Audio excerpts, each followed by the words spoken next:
Hi friends, welcome to our channel. ఈరోజు మనం film స్టోరీని డిస్కస్ చేద్దాం.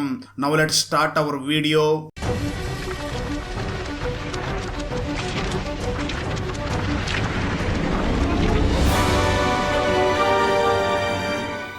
ఓపెన్ చేస్తే రాజీవ్ అనే ఒక రిటైర్డ్ వ్యక్తి మణిరత్నం మూవీస్ కి డైహెడ్ ఫ్యాన్. అతను మణిరత్నం లవ్ స్టోరీస్ మూవీస్ అన్నిటిని చూస్తూ ఉంటాడు. అతనికి మూవీస్ అంటే ఎందుకు అంత ఇష్టం అంటే అతను కాలేజీలో ఒక అమ్మాయిని లవ్ చేసి ఉంటాడు.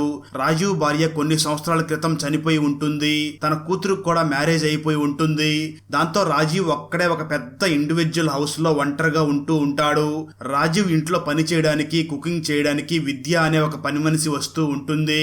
ఆ తర్వాత రాజీవ్ కి తన ex girl friend Lakshmi call చేసి నేను నీ ఇంటికి వస్తున్నాను అని చెప్తుంది.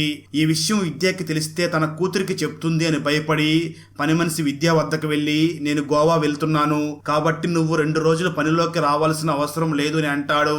ఆ మాటలు విన్న విద్య నువ్వు ఎప్పుడు ఎక్కడికి వెళ్ళావు కదా, 2 రోజులు ఎక్కడికి వెళ్తున్నావు అని అడుగుతుంది. దానికి రాజు గోవాలో యోగా ప్రోగ్రామ్స్ ఉన్నాయి, నేను అక్కడికే వెళ్తున్నాను, అందుకే నువ్వు 2 డేస్ సెలవు తీసుకో అని చెప్పి చాలా కష్టపడి విద్యని అక్కడి నుంచి పంపించేస్తాడు.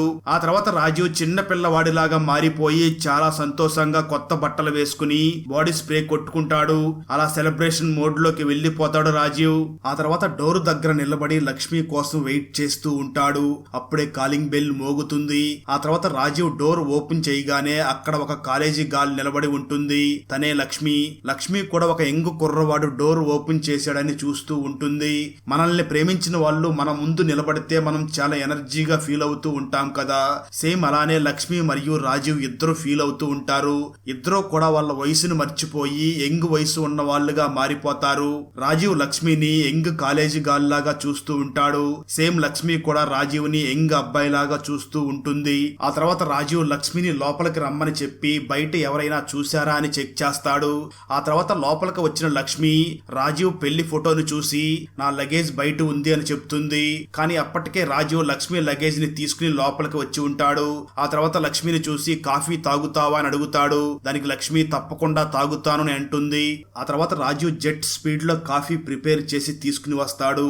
తర్వాత ఇద్దరు వాళ్ళ కాలేజీ డేస్ గురించి మాట్లాడుకుంటూ ఫీల్ అవుతూ ఉంటారు. కానీ లక్ష్మి మాత్రం తన ఏజ్ కి తగినట్లు తన ఫ్యామిలీ గురించి రాజీవ్ కి చెప్తుంది. నా కోడలు నన్ను ఒక ప్లేస్ లో కూడా ప్రశాంతంగా కూర్చొనివ్వదు, పిల్లల్ని స్కూల్ నుంచి తీసుకునిరా, వాళ్ళకి ఫుడ్ పెట్టు, వెజిటబుల్స్ ని కట్ చెయ్యి అని పనులు చెప్తూనే ఉంటుంది. కానీ తను మాత్రం నాకు ఒక్క పనిలో కూడా హెల్ప్ చెయ్యదు. మరి నా కొడుకు కేవలం తన భార్య గురించి ఆలోచిస్తాడు, ఆమె చెప్పినట్లే వింటాడు. ఇది కూడా ఒక జీవితమా? నేను నా జీవితంతో అలసిపోయాను, అందుకే నేను యోగా క్యాంప్ అని చెప్పి ఇక్కడికి వచ్చేసాను. ఇలా 2 రోజులు నీతో ప్రశాంతంగా ఉంటాను, బాగా ఎంజాయ్ చేస్తానని అంటుంది. ఆ తర్వాత ఇద్దరు కూడా వాళ్ళ లైఫ్ గురించి షేర్ చేసుకుంటారు. ఆ తర్వాత లక్ష్మి రాజీవ్ ని చూసి నేను నా కాలేజీ డేస్ లో ఇంట్లో అబద్ధాలు చెప్పి ఫ్రెండ్స్ తో పాటు గోవాకి వెళ్ళాను అని చెప్తుంది. ఆ మాటలు విన్న రాజీవ్ ఒకవేళ ఈమె పేరెంట్స్ కి ఇన్ని అబద్ధాలు చెప్తే మరి నాతో ఎన్ని అబద్ధాలు చెప్పిందో అని అనుకుంటూ ఆలోచిస్తాడు. ఆ తర్వాత ఇద్దరు ప్రశాంతంగా కాఫీ తాగుతారు. అప్పుడే రేడియోలో ఒక పాట వస్తుంది. ఆ పాట వాళ్ళిద్దరికి చాలా ఫేవరెట్ పాట. ఆ పాట వింటూ సంతోషంగా రాజీవ్ ఒక గ్లాస్ ని కింద పడేస్తాడు. అది చూసిన లక్ష్మి నువ్వు ఆ టైంలో కూడా ఇలానే చేసేవాడివి, అన్నిటినీ పగలగొడుతూ ఉండేవాడివి అని తిడుతుంది. ఆ తర్వాత రాజీవ్ కింద పడి పగిలిపోయిన ఆ గ్లాస్ మొక్కల్ని ఎత్తుతాడు, అది మొత్తం క్లీన్ చేస్తాడు. ఆ తర్వాత లక్ష్మి రాజీవ్ ని చూసి ఈ 2 డేస్ కోసం ఏం ఎంటర్టైన్మెంట్ ప్లాన్ చేశావు అని అడుగుతుంది. దానికి రాజీవ్ ఎంటర్టైన్మెంట్ కోసం ఫ్రిడ్జ్ లో కూల్ డ్రింక్స్ ఉన్నాయి, నా దగ్గర ప్రైమ్ సబ్స్క్రిప్షన్ ఉంది, అందులో మణిరత్నం లవ్ స్టోరీ సినిమాలు కూడా ఉన్నాయి, ఇద్దరం కలిసి చూద్దాం, ఆ తర్వాత చాలా మాట్లాడుకుందాం, ఆ తర్వాత బాల్కనీలో కూర్చొని రాత్రంతా మన పాత మెమరీస్ గురించి ఆలోచిద్దాం, ఇంకేం కావాలి ఇంతకన్నా అని అంటాడు. అప్పుడు లక్ష్మి ఇదంతా సరే కానీ నేను ఏ రూమ్ లో ఉండాలి అని అంటుంది. దానికి రాజు నా కూతురు రూమ్ ని యూస్ చేసుకో లేదా గెస్ట్ రూమ్ ని కూడా యూస్ చేసుకో అని చెప్తాడు.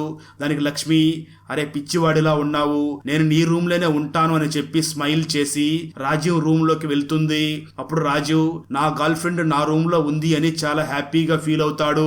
అలా ఇద్దరు పాటలు పాడుతూ డాన్స్ చేస్తూ ఉంటారు. అలా చాలా గంటల కంట్రోల్ లేకుండా ఎంజాయ్ చేస్తారు. ఆ తర్వాత రాత్రి సమయంలో రాజీవ్ డిన్నర్ కి వంట ప్రిపేర్ చేసి తీసుకుని వస్తాడు.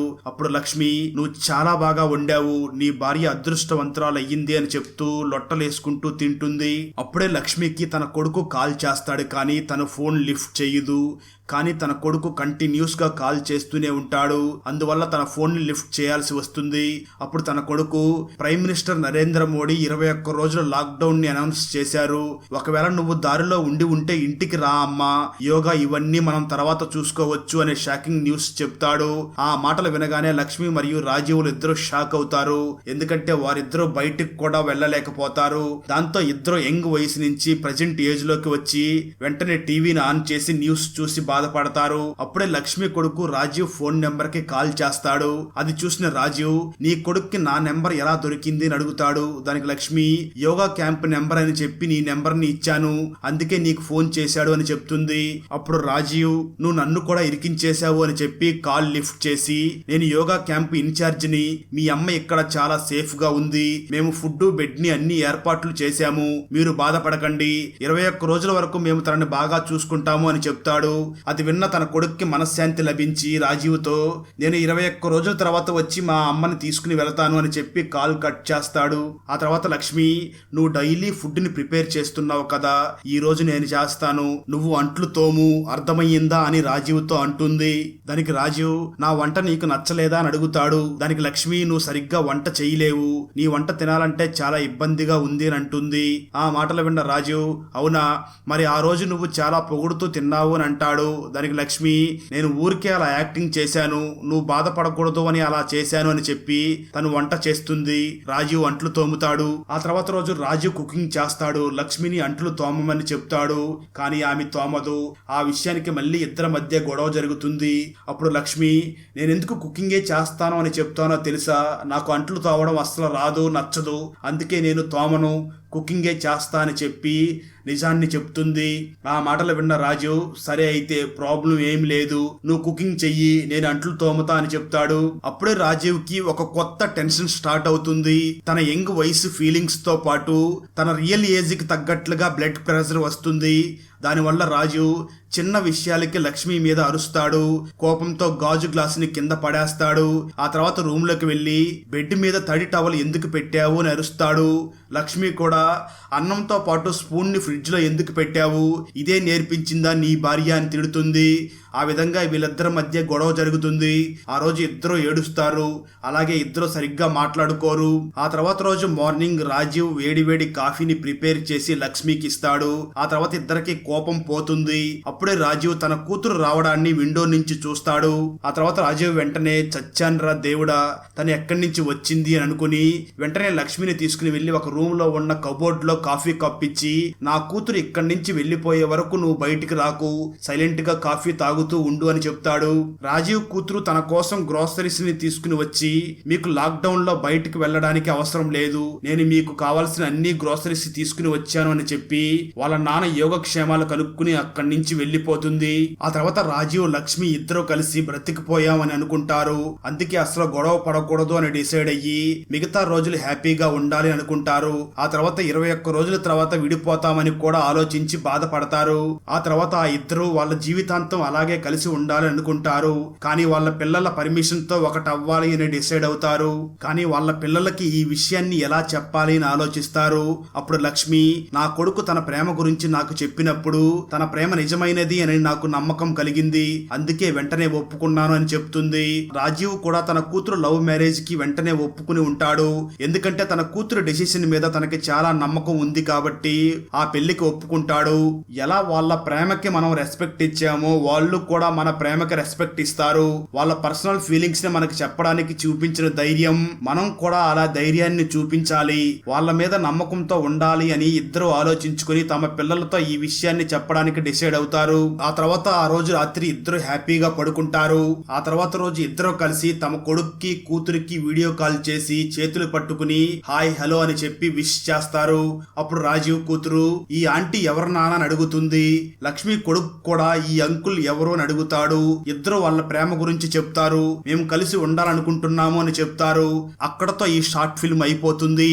ఫ్రెండ్స్, వీడియో నచ్చినట్లయితే లైక్ చేసి ఒక చిన్న కామెంట్ చేస్తే మాకు నెక్స్ట్ వీడియో చేయడానికి ఎంకరేజింగ్ గా ఉంటుంది. అలాగే ఛానల్ ని సబ్స్క్రైబ్ చేసి పక్కనే ఉన్న బెల్ ఐకాన్ ని క్లిక్ చేసి సపోర్ట్ చేయండి. Thanks for watching. జై హింద్.